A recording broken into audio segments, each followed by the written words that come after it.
नमस्कार, मैं हूं मोहम्मद शोएब और आप देख रहे हैं 4 स्टार न्यूज।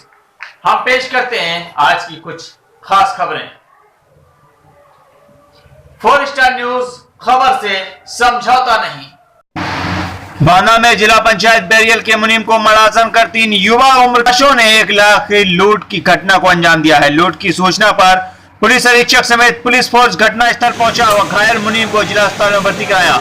लुटेरों की तलाश में पुलिस जुट गई है। पुलिस अधीक्षक द्वारा लुटेरों को पकड़ने के लिए कई टीमें भी बनाई गई हैं। बांदा जनपद की केन नदी बालू खदान से लगे जिला पंचायत बैरियल के मुनीम रामबरन और कुलदीप रुपए से भरा बैग लेकर बाइक से बांदा आ रहे थे। तभी रास्ते में भाथा डेरा के पास 3 अज्ञात लोगों ने लाठी डंडों से पीटकर मरासन कर दिया और रुपयों से भरा बैग लेकर भाग गए। राहगीरों की सूचना पर मौके पर पहुंची यूपी 100 पुलिस ने गंभीर रूप से घायल रामबन को जिला अस्पताल में भर्ती कराया। सूचना मिलते ही पुलिस अधीक्षक भी पुलिस बल के साथ मौके पर पहुंचे व स्थानीय लोगों से पूछताछ की। घायल के मुताबिक बदमाश 1 लाख रुपए लूट कर ले गए हैं। घायल मुनीम ने बताया कि वह जिला पंचायत बैरियल से पैसा लेकर बढ़ा था। तभी रास्ते में 3 लोगों ने रोका।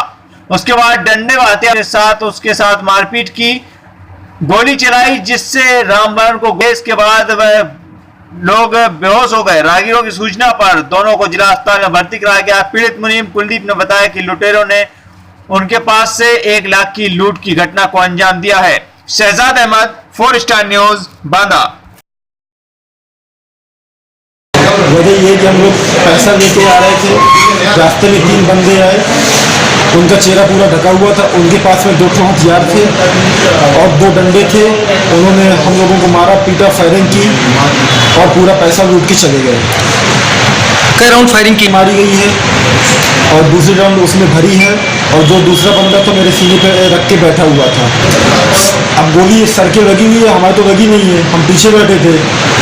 सर वहाँ बैठे, उनके पास में जाइए, आपको खुद देखेगा किनकी गोली लगी है। उनके गोली चली है, मारने के बाद हम लोग गिर गए। गिरने के बाद अब ये तो कंफर्म नहीं गोली कहाँ लगी, कहाँ लगी है। अब उनका चेहरा खून से लथपथ था कि चेहरे पे समझ नहीं आते गोली कहाँ लगी है, या नाक पे है या माथ पे है या के नीचे है। जब खून बहेगा, खून पे नहीं दिखा, हमने साफी बांधी। साफी बांधने के बाद नहीं हमें पता कि क्या है क्या नहीं पहुंची। 100 नंबर रिस्पॉन्स नहीं किया। बांदा में पति की पिटाई से नाराज महिला ने ससुराल में पुलिस के सामने ही खुद को मिट्टी का तेल डालकर आग लगाकर आत्महत्या कर ली। मौके पर मौजूद पुलिस ने घायल महिला को अस्पताल पहुंचाया, जहां डॉक्टरों ने उसे मृत घोषित कर दिया। घटनास्थल पर पहले से मौजूद पुलिस ने आरोपी पति को गिरफ्तार कर लिया है। मंदिर साथ न ले जाने पर पति पत्नी में झगड़ा हुआ था, जिस पर पत्नी ने आग लगाकर जान दे दी है। मामला बांदा जनपद के कमासिन थाना क्षेत्र के खरौली गांव का है, जहां 35 वर्षीय गौरव पत्नी संतोष ने घर में मिट्टी का तेल डालकर आग लगा ली।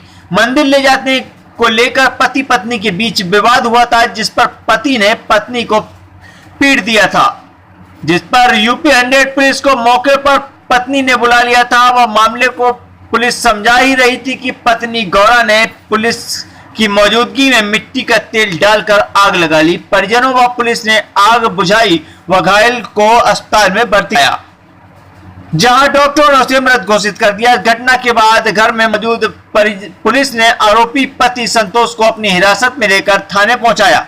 मृतका के ससुर राम गुलाम ने बताया कि 13 वर्ष पहले उसके बेटे संतोष की शादी गौरव से हुई थी। लड़का संतोष प्रदेश में मजदूरी करता है। अभी 20 दिन पहले ही वे प्रदेश से मजदूरी करके घर वापस आया है। वह शराब का आदी है। पत्नी से शराब पीने को लेकर कुछ कहासुनी हो गई थी, जिस पर आज लड़के ने उसके साथ मारपीट कर दी थी। परिजनों ने बीच बचाव किया था, उसने भी उसकी कहासुनी हो गई थी। बहू की सूचना पर डायल 100 पुलिस पूछताछ कर रही थी, तभी बहू ने घर में अंदर जाकर मिट्टी का तेल डालकर डाली। ससुर ने बताया कि बहू अपने पीछे 3 बच्चों को भी छोड़ गई है। Shahzad Ahmad, 4 star news, Banda. बहू आग लगा लिया, अब पति और स्त्री ने झगड़ा हुआ, मारपीट किया उसको, बहू को और अपना खिसिया के आगे लगा लिया। अच्छा, मना किया, हमको भी मारने के लाठी था और 3 आदमी हमको पकड़ के तो अलग किया। शराब पीता था। तो अक्सर लड़ाई हुआ करती थी क्या घर में? नहीं, अक्सर लड़ाई दूसरे आदत की ही लड़ाई। भाभी अब मामला ये था कि वो आपस में झगड़ा किया, चाचा ने उनको मना किया। जब कहा नहीं माना तो 100 नंबर पुलिस को बुलाई। पुलिस मौके में थी, जब आगे ने पुलिस वालों ही ने बुझाया है। अच्छा, आपको ये घटना कितने बजे की लगभग? एक घटना है वही कम से पुलिस मौके में थी, पुलिस अपने हाथों से आग बुझाई है। मृतक का गौरा वही 30-32 साल ससुराल में। बांदा में एक बार फिर रिश्तों का खून करने वाली घटना देखने को मिली है, जहां जमीन के हिस्से को लेकर छोटे भाई ने बड़े भाई की सोते वक्त हत्या कर दी। छोटे भाई ने पहले तो बड़े भाई को सोते समय सर पे हथौड़े से प्रहार किया, फिर गला घोटकर हत्या कर दी।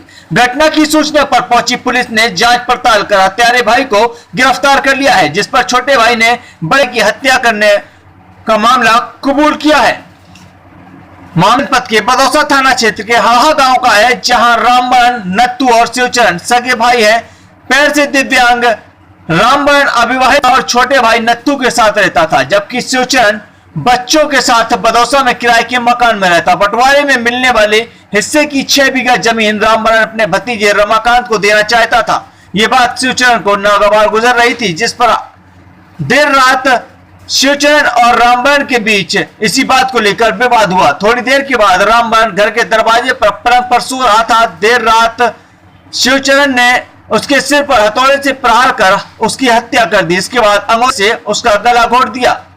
सुबह 5 बजे नत्थू की पत्नी सोकर उठने के बाद जब घर के बाहर आई तो रामबरण को खून से लथपथ देखा। परिजनों की सूचना पर थाना पुलिस के साथ सीओ आलोक मिश्रा भी स्थल पर पहुंचे और शिवचरण से पूछताछ की। पुलिस ने जब सख्ती की नहीं हत्या करने का जुर्म कबूल कर लिया। पुलिस ने उसकी निशानदेही पर भूसे के ढेर में आला कतर हथौड़ा भी बरामद कर लिया। ये रमाकांत की तहरीर पर शिवचरण विरुद्ध हत्या की रिपोर्ट दर्ज कर गिरफ्तार कर लिया गया है। बताया कि आरोपी ने चेने के चक्कर में हत्या की बात कबूल की है। शहजाद अहमद, 4 न्यूज़, बांदा। ये हमारे रिश्ते में भाई लगता है। आपकी रात में अपने दरवाजे पर लेटा था और जब सवेरे घर के लोग जगे तब ये मृत पड़ा था। अब जानकारी नहीं कि कौन इसको कैसे मारा। क्या डंडा रखा था, उसी डंडे में खून लगा था इसके। रामबरण उपाध्याय। कितनी उम्र है? करीब 55 साल 60 वर्ष है। आज सुबह बदौसा थाना अंतर्गत हड़ामापी गांव में एक व्यक्ति जो घर के बाहर सो रहा था, उसकी रात में देर रात किसी ने सर पर प्रहार करके हत्या कर दी। सूचना मिलने पर मौके पर हम लोग वहाँ पहुँचे और घर वालों की तरफ से अज्ञात में तहरीर दी गई थी। जब घटनास्थल का निरीक्षण और लोगों से पूछताछ की गई तो घटना का अनावरण हुआ। मृतक व्यक्ति के सगे छोटे भाई ने ही संपत्ति के विवाद में उसकी हत्या की है, जिसमें उसको तत्काल गिरफ्तार किया गया और हत्या में प्रयुक्त आला कत्ल की बरामदगी की गई और अभियोग पंजीकृत करके आवश्यक कार्रवाई की जा रही है।